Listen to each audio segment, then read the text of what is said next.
Welcome back to the Chasing Happiness podcast, an honest podcast about finding happiness, what it really means, and the process of getting there. My name is Crystal, and today I am joined by my wonderful friend, Jamie, who I will introduce you to in just a moment. I really am super looking forward to this conversation for a couple of reasons. One, for those of you who are regular listeners to the podcast, you'll know that I met Jamie on my Marvel cruise, which was literally right before COVID. Well, I guess it wasn't a Marvel cruise. It was just a Disney cruise out of New Orleans, but it was right before COVID hit, and it was the last trip that I got to take. So I have talked about it quite regularly. And also, Jamie has become a wonderful member of my friend group and has kept me sane during COVID. So, Jamie, thank you for joining me today. For people who don't actually know you, do you want to tell them who you are and what you do? Sure, absolutely. And I'm so excited to be here. And of course, I love talking with you. So this being on your podcast is just another delight. My name is Jamie Williams, and I will be an assistant professor at Tennessee Tech coming August 1st. Yeah, it's really exciting. And Crystal's been with me on this job search journey. And through this last year, I've been on what we call the academic job market. And it has been beyond a challenge, but good things have come from it. And I'm really excited to be starting my new job in August. Yes, Tennessee Tech. And let's talk a little bit about that challenge, because when I first met you, you were just finishing up your degree and you were actually, I believe, just finishing your thesis at the time. I had done my proposal. So I was working on finishing up my proposal, which is the first part of your dissertation. You do the proposal, and then the following year you defend it after you do data collection. So in February, when I met Crystal, I was all excited because I was getting ready to defend my proposal the following month. And then I had one more year to collect data and do my defense, and then I would be graduating. So I was really excited, April 2020 until all of that happened. Right. And so I was actually trying to do my dissertation, collect data, find a job all during the pandemic. And the pandemic just brought up a lot of different challenges. And I've been working on this degree for 4 years already. It took me 5 total years.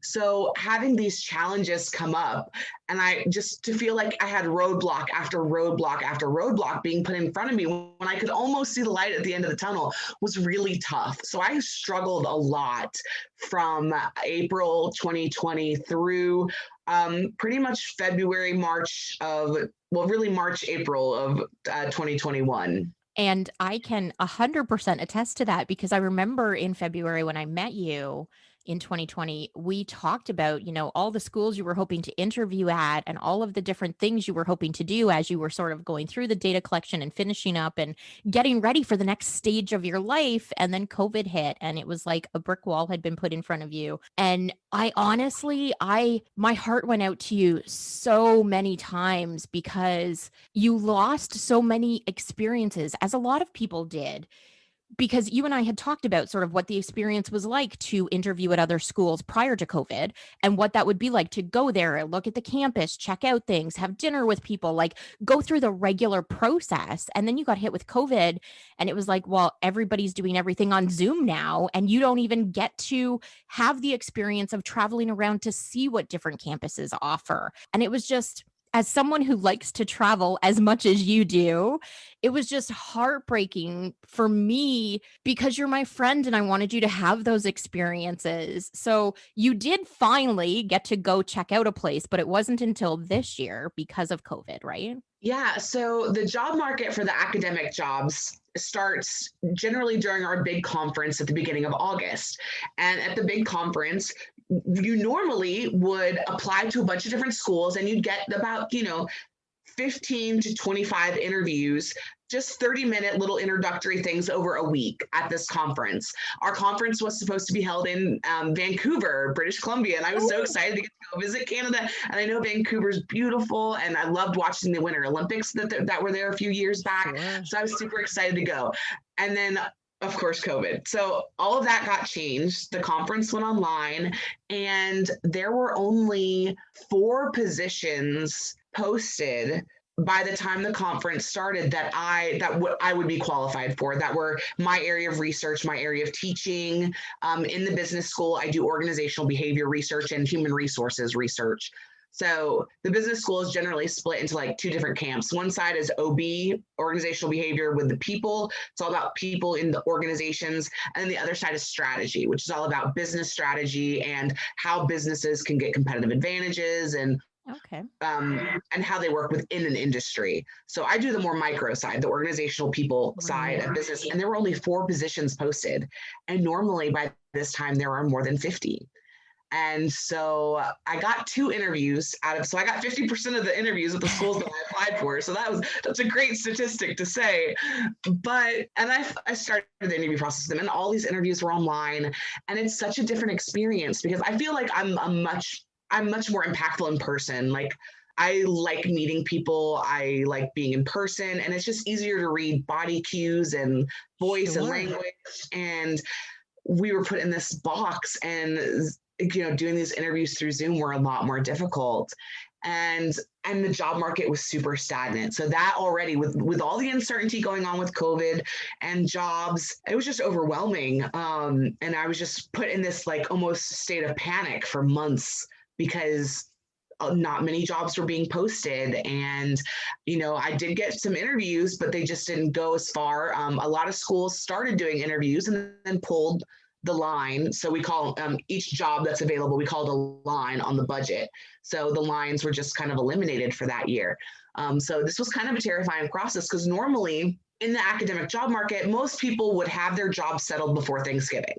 Wow. And I didn't. And and going in through December, and I kept applying for jobs. I did end up applying to 50 universities. Wow. Had interviews at 9 first round interviews, and then second round interviews, third round interviews at 4 or 5 over the course of this whole year. But I mean, starting to get into December, January, February, and I still don't have a job. And I was freaking out. Sure. Because I mean, I wasn't promised another year. I wasn't even promised 5 years in my academic program. So I was promised 4, and then I was given a 5th because they liked my research. They really wanted to give me time to develop it properly. So getting a 6th year was almost out of the question. Right. But thankfully, the department head did call me in February and offered me a 6th year if I didn't find a position. He's like, keep applying, but I want you to be able to breathe a little bit and be able to go into this process less anxious because I want you to get a good placement. I don't want you to go anywhere because he heard that there were a few schools that I was applying to it was just all about teaching, and it was going to be a pretty low salary, and it was going to be, in a completely different part of the country from where I wanted to be. And he knew that. So he actually gave me another year, which in February, that kind of took some weight off my shoulders. Right. I was like, oh, thank goodness. Then some more jobs got posted in February, and then I got some more interview calls. And so things started picking up. And then finally, the only university that offered to fly me out for my job interview, that's the job I ended up getting. So I finally got to do my in-person interview on campus, talk to everybody, be in person for my teaching presentations. I got to teach a class as part of my interview process. I did a research presentation later in the day. I got to talk to people and answer questions, and just being and interacting with others was a real thrill for me. So I think they could feel that I was excited to be there. And it ended up being, things happened when they were supposed to. The right school is giving me the right position at the right time in the right place, and it all worked out the way it was supposed to. I didn't hold on to that thought as I was going through this process that everything will work out the way it's supposed to work out. I just stressed about all the uncertainty instead of just trying to relax and being like, things will happen the way they're supposed to happen. Because that's like almost one of my mantras, because my life has been kind of a strange road. Like, I've had several different phases of my life where I've ended up in like quote unquote weird places, like something different than what I expected. If I had held on to that, I probably would have saved myself a lot of stress. But I got the job in April. Paperwork was signed. I finished my dissertation data collection. that was a whole nother headache that took months to get a company. I had to collect data within a company. So with all the uncertainty, it was really hard to get somebody to agree to let me do anything with their company. Because they're like, our Sure. people are not in the office. Our people are stressed. Our people are, you know, laid off right now. So Yeah. actually collecting the data for my dissertation was quite difficult too within the job process going on at the same time. But everything worked out the way it was supposed to. The data collection went really well. I defended my dissertation in April. I graduated in April. I have a job. I signed the contract in April, and everything is going very well. Which is awesome now. But I love that you touched on the fact that it was super stressful. And in the moment, because of how stressed you were and how concerned you weren't really looking at it like it'll work out, it'll work out, even though I know that is the type of person that you are. So I think that's a great lesson for everyone because sometimes, especially in the middle of chaos, let's be frank, the last year and a half has been more than just regular chaos for most of the world. And we can't expect ourselves to have handled it to the best of our ability in every single moment because this is something we never collectively have faced as a world to this degree before. And to suddenly sort of have the rug pulled out from under you, of course, there are going to be times when maybe we don't handle that as well as we wish we had when we, can look back on it. But we got through it and eventually things did change and work out. And I think that's a great lesson for everyone. So thank you for sharing that because I think that's really important for people. Yeah, absolutely. And I'm a planner too. So I like to plan things quite far in advance. So, like this whole letting go and just trusting in my preparation, trusting that everything's going to work out the way it's supposed to. It's a difficult thing to do, but I honestly, it's better. And I think that's one thing that the pandemic has taught me. Like, you know what? You can't plan everything in advance. You're going to have to take things as they come. You have being adaptable is one of the most important traits I think a person can have at this point. Be adaptable, keep those positive thoughts in your head, and roll with the punches because they're going to come. I mean, life, even though I'm thrilled with my new job, I can't wait. I know there are still going to be challenges, as a Sure. first year faculty member and finding my feet in a new city. And Lord, the housing market right now is ridiculous. I was going to try Right. to buy, but not anymore. I'm going to have to wait a couple of years because the housing right now is crazy. So like there's still things, but just trying to keep in mind, this last year and how horrible it was. I think something positive can be taken from it. That learning to roll with the punches, learning that, what, if plans don't go accordingly, it literally isn't the end of the world. So, I mean, I do take some positive things away from the pandemic and what I've learned during this whole chaotic process. Which I think is awesome. And I think it's also a testament to us as human beings. I think one of the things that has happened over the last, I don't know, few hundred years because of technology and because of how much, if we stop and think about like what all has changed in the last 100 years, that's a pretty quick evolution of, how our food comes to us and how, we interact with other people and all of these different things like, getting in the car and just being able to drive a few hours if we chose to. Like all of this stuff has changed over the last, little bit more than 100 years. And it didn't happen overnight the way the pandemic sort of seemed to, but we did have to adapt as a species. We did have to make changes. And I think we've gotten away from remembering that we're capable of that in those moments because we're so used to life just sort of flowing the way that it's meant to flow in our heads that when we're faced with something like this, we need not necessarily a reminder, but we just need to remember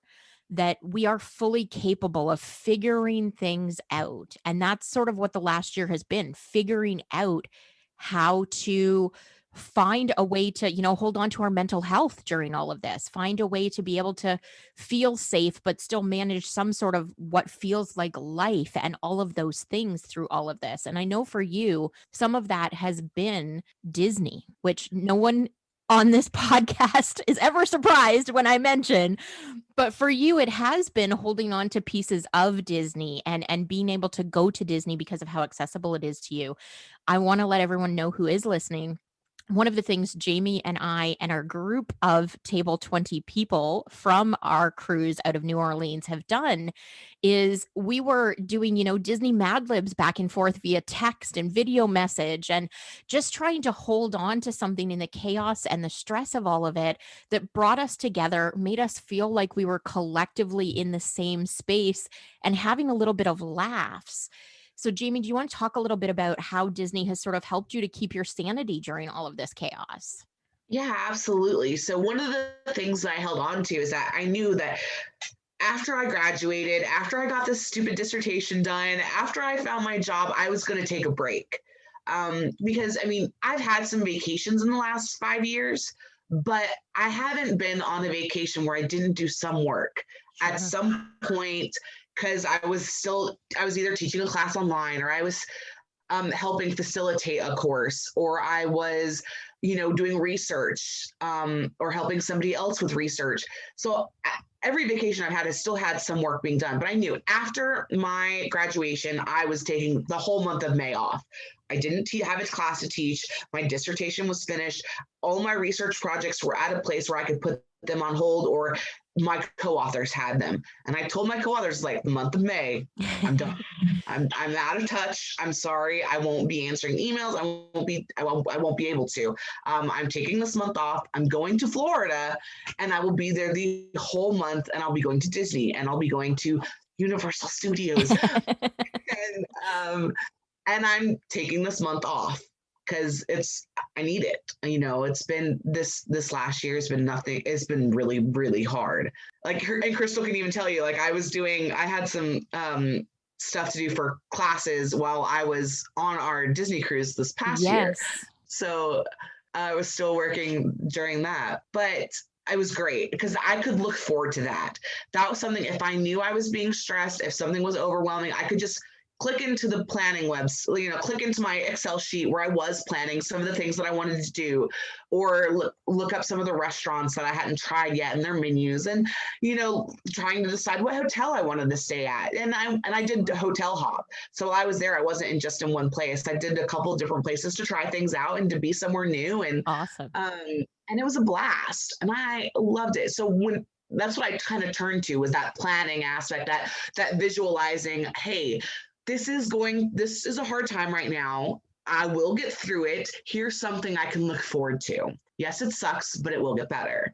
And that planning, that visualizing where I'm going to go in Disney, doing the research, listening to a podcast about Disney, or talking to my friends about things that I might do. I got to meet up with our friend Kim. I was super excited. Him and Amanda. I got to meet up with both of them while I was down there. That was really exciting. And I have family in Central Florida too, and I got to meet up with some of my family and arranging all that and working that out with them. That was all such a good way for me to get over my stress, or to take myself out of my stressful situations for the moment and just kind of live in that Disney fantasy planning area. That is my happy place.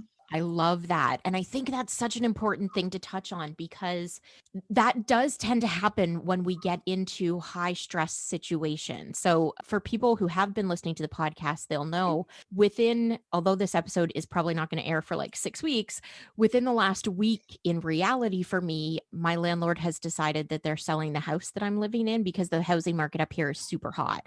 And so I suddenly have to figure out, how am I moving? Where am I moving to? Where am I going to rent? What is going on? And so it's been super stressful. And because I'm in Canada, I can't just get on an airplane and come to Disney. So one of the things I have done is placed an order with our beautiful friend Lisa from Core Memory Candles for some of her waxes, so that I can smell the smells of Disney to sort of take me into a different headspace on those days when I am super stressed about being able to find whatever it is, or, figure out where I'm going, or like, do I really need to pack this, or like all of those things. So having something that you can do that gets you out of that sort of mental stuckness that we get in when we have those situations is so super important. So thank you for mentioning that, because I think for everyone listening, that's a great tip.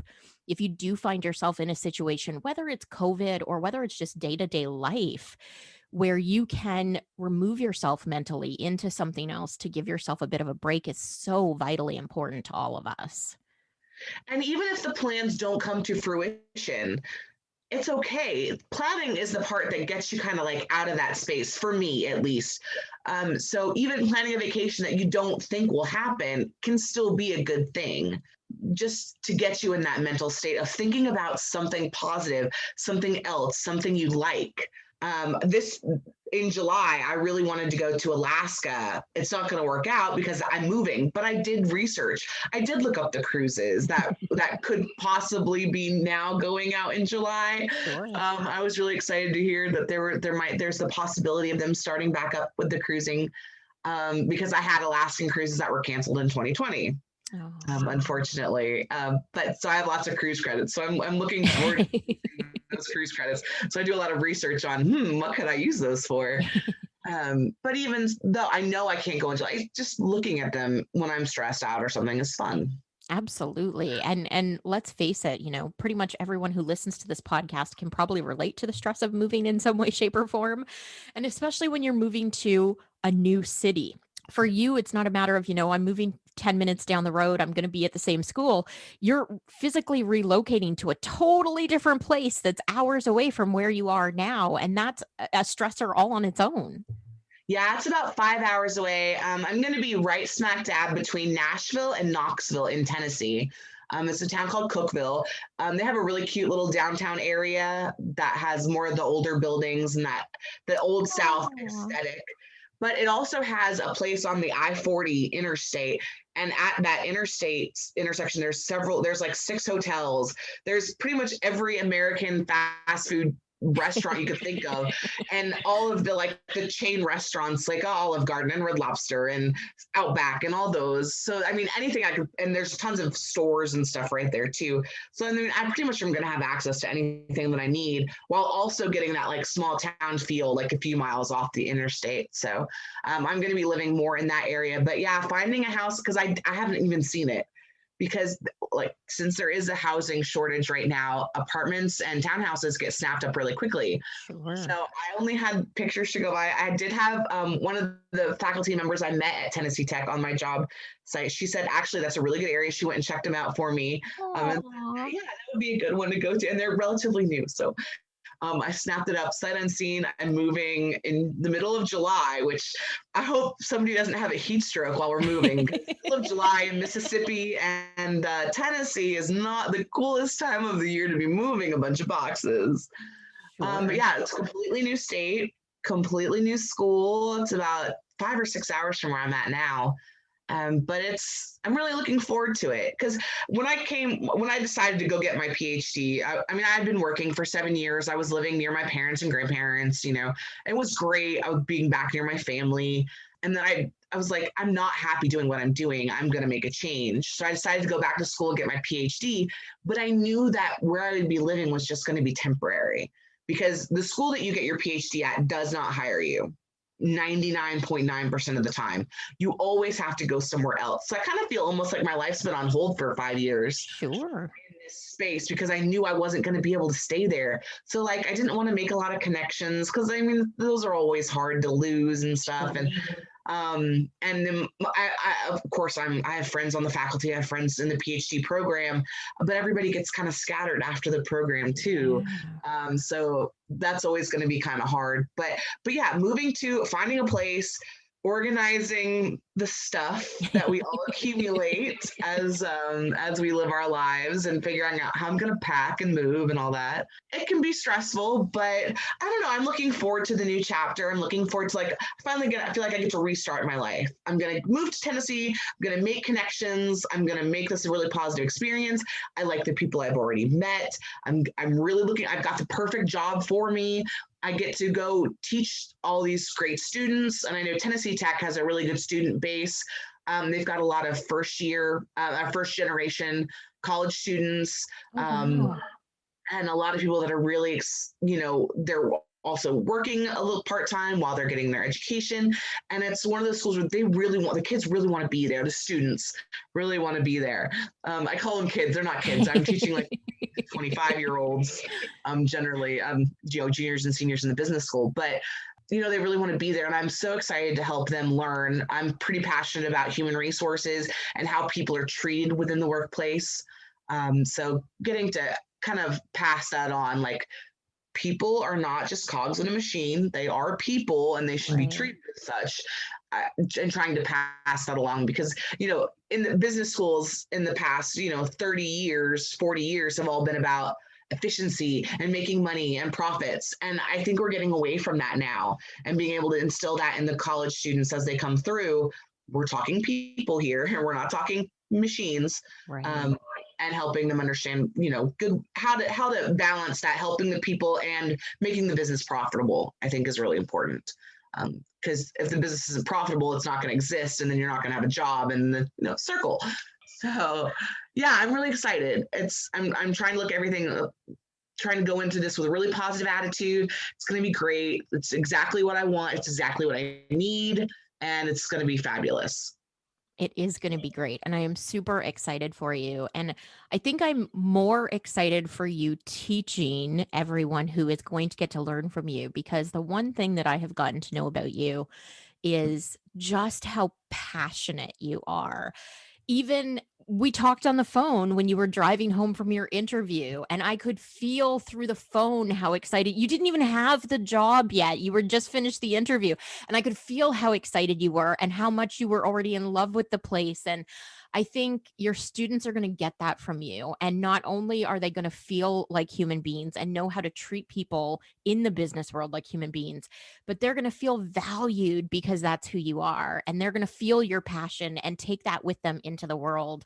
And I think you're right. I think our world is changing to the point where we sort of as a society, especially our generation and under, we're starting to require that businesses treat us like people. We are not just a sale. We are not just some dollars in a machine.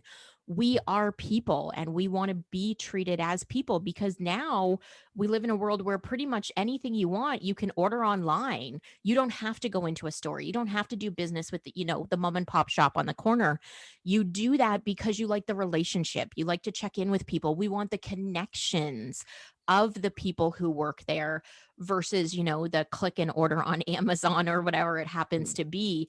So I'm super excited for you and for everything and how you're going to change the world through all of this. I think it's going to be magical. Yeah, I'm gonna try. But yeah, I can't wait. It's super exciting. I'm really looking forward to it. I also know that you're very much looking forward to the fact that one of the places you had looked at possibly being able to teach was a little further north, and you might have to endure some sort of a winter. And now you don't really have so much of a winter to deal with. Is that going to be true in Tennessee? Yeah, that's pretty true in Tennessee. It's not going to be too bad. I'll still get a nice change of seasons, but I'm pretty glad that I'm not going to need a parka for 4 months out of the year. I don't do like I did my undergrad up in Ohio, in Ashland, Ohio. It's about halfway between Columbus and Cleveland. But so I know what winter looks like pretty much. We got lake effect snow. I mean, they were still on the ground for a good 3 months. Sure. And I know that that's not my favorite thing on the planet. Um, at all. And I was worried that one of the schools that I was looking at was very much not in the region I would prefer to live. I know it was a good school and the people were really nice, and I wasn't completely sad I didn't get that job. But Which yeah, is no, Tennessee's also gonna be great. well, and also just another great reminder of things worked out the way they were meant to, even though at the moment you may not have seen it that way. Because ultimately, sometimes we want to deal with snow. Well, maybe not, depending on who you are. I never want to deal with snow, so I'm perfectly okay with never having snow. But I live in the wrong country for that. Although maybe not forever. We'll see what happens in the next few years. But I totally get it, because I think especially now, we live in this society where we do have a little bit more choice about the things that we put value on. And yes, everyone needs a job. And yes, everyone needs to be able to, support themselves and put a roof over their head and have food. However, I also think we have a choice. What are we willing to sacrifice in order to have the things that we want and live the life that we do? Am I willing to put up with winter for 5 or 6 months a year versus not? And it's okay if you're one of those people that's not. It's okay if you're one of those people that loves winter sports. I think we definitely need to allow for, that variety and for people to make those personal choices. Frankly, at this point, after the year and a half that we've had around the world, I would just be super excited for, anyone who says, you know what, I no longer want this and I'm just going to jump in both feet and go and try this other thing. Because I think we're all entitled to a little bit of change now. And I think we're all entitled to, decide because of what we've been through, maybe we want something different. And like you said, you've been through that personally because you decided what you were doing sort of wasn't fitting for you. So you went back to school. Yeah. And I do think that you should take that leap, right? You should know what you want and prioritize your wants too. I mean, you have things that you need in life, and then you have things that you want. And it's okay to prioritize those wants and go after what you want. You don't need to just stick with something because it provides you with just enough to meet your needs. Once your needs are met, you can go after those things. And you don't have to say that, well, this is enough. You can look and say, I want more. I want something different. And don't be afraid to take that leap. Of course, do some research. Don't do something crazy. Don't take it like that. But like, definitely don't be afraid to take that leap and change something up. I mean, yeah, at 28 years old, I quit a pretty good job that was all right. I mean, I didn't have any kind of passion for it. I did well at it. I got promoted a couple of times and, it was fine, but I wanted something more. And I found that I could go back to school. I could study what I was interested in, and they would pay me to do it. And I mean, I didn't have a family. I don't have a husband. So I was able to take that and go. But there are a lot of people who do have kids and who do have spouses that do the same thing. So, if you're able to really figure out something that that you're going to be passionate about, or that you are passionate about, I highly recommend really looking into how do you make that happen? How do you make your passion be able to be something that you do for a living? Because I mean, and I've done both. I mean, I worked in 7 years in an automotive company. It was not my favorite place to work. The people were nice enough, but I did not have any passion. I lived for the weekends. I hated getting out of bed in the morning, and that's not my life now. Thank goodness. But it took 5 years of pretty hard work to get there. And I mean, and I'm not saying following your passion is going to be in any stretch of the words easy necessarily, but just because something's not easy doesn't mean that it's not worth doing. Oh, I love that. 100%. Yes. And you know what? Like, even if it is hard work, it's totally okay because on the other side of it, you find whatever lessons and whatever happiness and whatever joy. And sure, people ask me all the time, like, do you just love running your own business because you can decide when to work? And it's like, sure, I can decide which 18 hours of the day I'm going to choose to work, but it's not like I'm deciding not to put in any hours. Right. And like, same for you, we were on that cruise and you were actually having to work. You were having to get in touch with your students and do things. And it may not have been super fun to be on a cruise in the middle of, wherever we were at the time, but you ultimately ended up with this great outcome and you ultimately had students who felt valued and got what they needed and now this next chapter, and without that none of that would have happened. So the hard work may suck sometimes and it may not be the most beautiful thing, but ultimately what you get on the other side of it can be amazing and life-changing. Absolutely. I love that. Thank you for that. You have so much wisdom to share with people, and I could talk to you like all afternoon, but I promise I won't keep you all afternoon. I do, however, want to chat with you a little bit about how hopeful, maybe I shouldn't use the word hopeful. I will let you use your own word. How you feel about what's coming for the next year, because you're in the States and I'm in Canada. Things have been handled for the last year and a half very differently in both countries. But your country is at the point now where a good chunk of your country has gotten back to what I would call normal or whatever the new normal is going to be. So I would love to hear from you because I think people, especially the people who are listening from Canada, need to have a little bit of hope, need to have a little bit of light at the end of the tunnel, because we are literally just coming out of lockdowns up here. Sort of what you're looking forward to in the next year, aside from your new job and your wonderful move, what you're looking forward to and what things you have hope for coming in the next year as things are changing. Yeah, there definitely is hope. And there's so much light at the end of the tunnel. You guys are getting closer and closer to it every day. So, where I'm at, I'm in Mississippi, and we were actually the first state to end the statewide mask mandates. And statewide mandates overall. All of our mandates were dropped in early April. Our vaccination rate, it's tapered off. It's still about 50%, a little bit more maybe.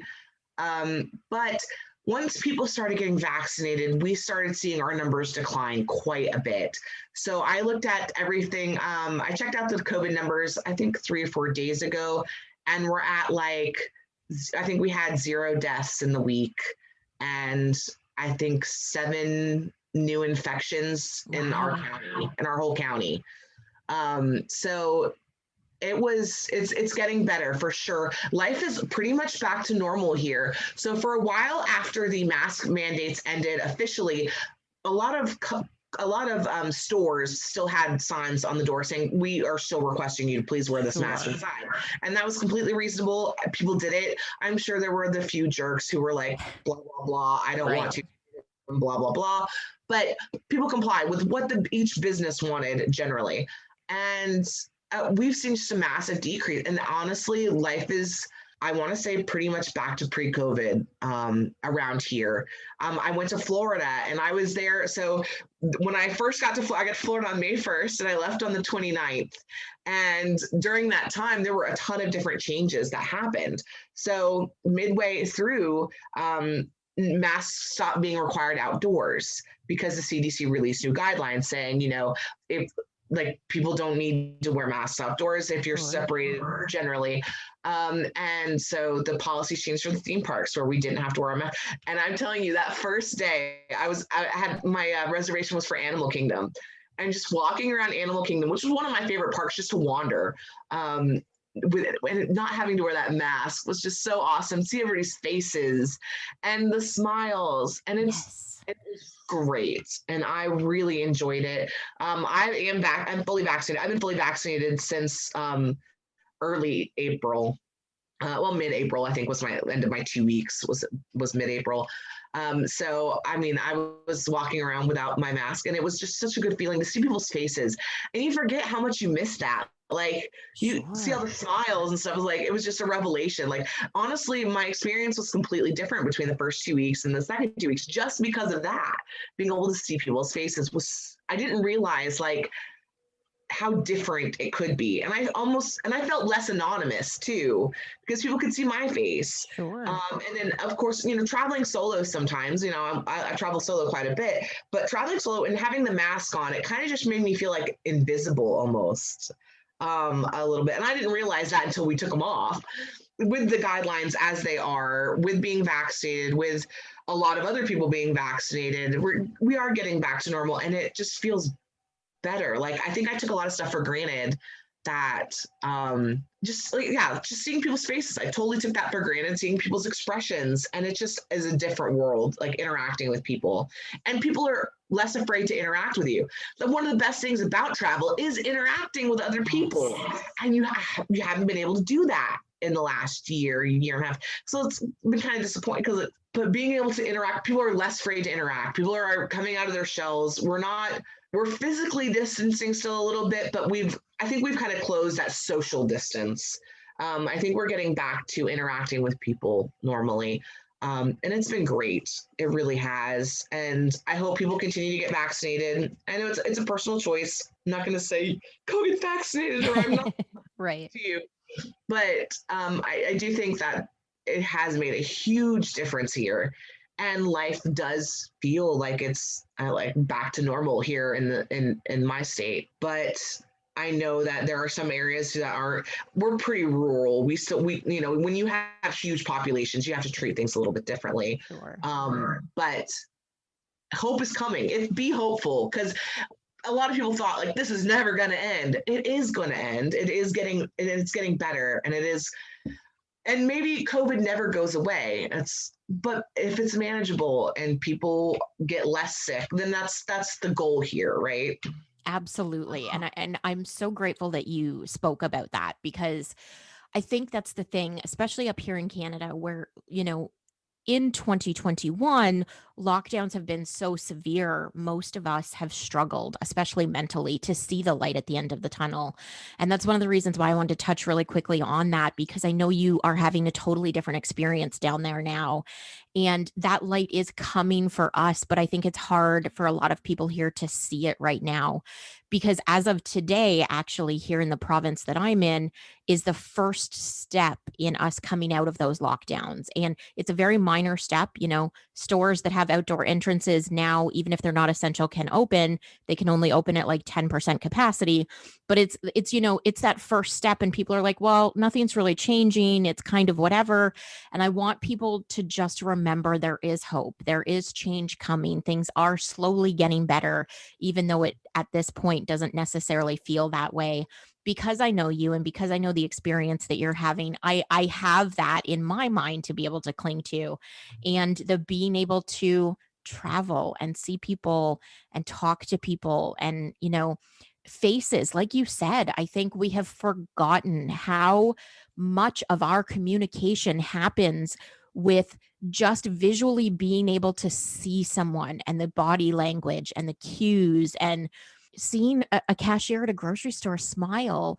Sure, you can kind of tell somebody's smiling under a mask because their eyes get a little squinty, but it's not the same thing. And so those little changes that are going to make us feel more connected as human beings, that are going to make us feel like we're sort of living actual lives again, I think is the thing that we're most looking forward to, without realizing that that's what we're looking forward to, like you said. So thank you for touching on that. I appreciate that. Absolutely. There is hope. It's coming. I promise. So I typically end the podcast when I'm interviewing someone by asking 4 questions. Are you game to answer a few questions? Absolutely. Okay, awesome. So the first question is, what's the best or the worst piece of advice you've ever been given, and why? Best piece of advice I've ever been given is go travel. And I grew up in generally I've grown up in small towns. I've never really lived in a big city, and a lot of people in the towns I lived in, they've never really been to lots of places. So there's not a lot of curiosity, and I think that's changing. Really, I do. But travel was never part of my family's life. So we did a few little family vacations, but we'd go to Gatlinburg, which is 3 hours north, or we go to the beach, which is 6 hours south. And Sure. my dad's never traveled internationally. My mom went when she was in college once, I think, to Europe for a little bit, but I didn't understand until I did it how eye-opening travel is, and how meeting other people who have had completely different experiences from you growing up and going to different places and seeing the different histories and the places that you've read about and seeing different architecture, and all of this combined just kind of opens your eyes to seeing and understanding that people are different, and that's a good thing, and there's nothing wrong with different people, and it's great. And yeah, so that's my best piece of advice anybody ever gave me was go travel. I Go. love that. I love that. I love that because one, you and I are very similar in the let's travel as much as we can. And we both do it pretty regularly solo. So I love that because I am such a huge believer in that's the only way you really can experience the world and understand that while we are all living the human experience, we are all living it so vastly different. It's one thing to see it on TV or read it in a book, but to actually put your hands in the dirt somewhere else and see through someone else's eyes what life experience is like, it's life changing to do those things. So I love that that's your best piece of advice. Thank you. Yeah. The next question is, what's one thing about yourself that you want to work on? My health. I definitely want to work on my health. I went from a job where I was pretty active. I had a pretty active social life to going to a job where I'm very sedentary. I sit a lot, I read a lot, I write a lot, I think a lot, but all of it is done sitting down. And I definitely need to work on my health. And I'm really looking forward to being able to do that. Getting set up in Tennessee, starting a routine, and really being able to work on myself that way. That's what I'm definitely going to be working on that. I love that. And I think that's perfect because right now, the more I talk to people at this point, the more I hear how, because of the stress of the last year and a half, because of everything that's been going on, a lot of people have sort of put health on the back burner because they've been focused on health in a different way. Like, I need to protect my health at all costs without leaving the house, without going places, without getting exercise, without eating well. And so the fact that everyone who I talk to right now is saying in some way, shape, or form, they're looking forward to changing that in the next year, even if it's just in baby steps, even if it's just small things, but we now have a better realization of why our overall health matters. And I think that's such a great thing. So thank you for that. The next question is, if you could go back in time and give yourself any piece of advice, what would it be and what time would you go back to? I don't think I would, because everything that I've experienced, good and bad, has led me to this place. And I don't think I'd trade any of that for the world. I think that I'm where I'm supposed to be right now. And the lessons that I've learned, any hardships I've had, I take all of that and I'm taking that with me into the future, and the not and everything that I've learned from that, I'm taking that with me to just be better. So I don't think I'd go back in time and tell myself anything. I'm where I'm at, I'm where I'm supposed to be, and I think that's a good thing. Girl, this is why I love you because I love that answer. And I, when people ask me that question, have an almost exact same answer because if I hadn't experienced the things that I experienced them at the time that I experienced them, they may have changed me in other ways. And I Yeah. love who I am in the moment. So why would I want to change that? So, yes, love, love, love that. Okay. The last question is, what does happiness mean to you? Um, Gosh, that's a hard one, honestly. And what is happiness to me? I think just being in the moment and being content and excited about the future. I don't know. I think that's I'm happy now, and that's where I feel like I'm at. I love So that. And I love asking this question to people. And you are not the first person to tell me that's hard because it's something we have to think about. But it's part of the reason why I love to ask it because I think two things. One, we definitely don't stop and ask ourselves enough what happiness really is because our answer can change day to day. It can change, based on what we're going through at the time, our experience, the age range, all of these things. Like if you had asked me a year ago before COVID what was happiness versus what it is now, of course my answer is going to be different. And so I love that everyone sort of struggles a little bit at first when I ask the question, but I also love that everybody has different answers. And I think it's such a great reminder that happiness really is subjective and we get to define what that really is for us in any given moment of any given day.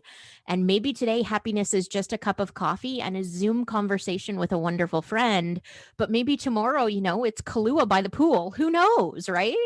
awesome. Yeah. I love you. I appreciate you. Thank you so much for joining me on the podcast today. Before I let you go, is there any other words of wisdom you would love to share with anyone?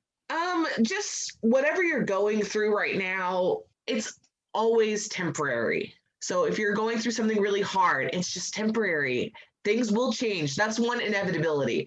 Things are going to change in your life for the good, for the bad. But when you're going through the bad, know that it's not permanent. It's not always going to be like that. It will change. So it's okay. Just keep going and don't ever give up. So that's definitely some advice that I gave a friend recently, and I hope that if anybody needs to hear that, that they take that to heart. I love that. And I think absolutely people will take it to heart. It's such an important thing. And so Thank you for sharing it. Thank you for joining me today. And please, please, please, maybe in a year when you've actually, gotten settled in and you're used to teaching and whatever, please come back. I would love to hear how the adventure is going. I know I will personally hear how the adventure is going long before that, but I'm sure the people listening would love to hear how it's going and what all has changed and everything that unfolds for you along the journey. Absolutely, I'd love to. Thank you so much for joining me today, Jamie. And thank you, listening, for being a part of this. And I appreciate you for coming back every week and listening to the podcast. And I will chat with you guys next week. Bye for now.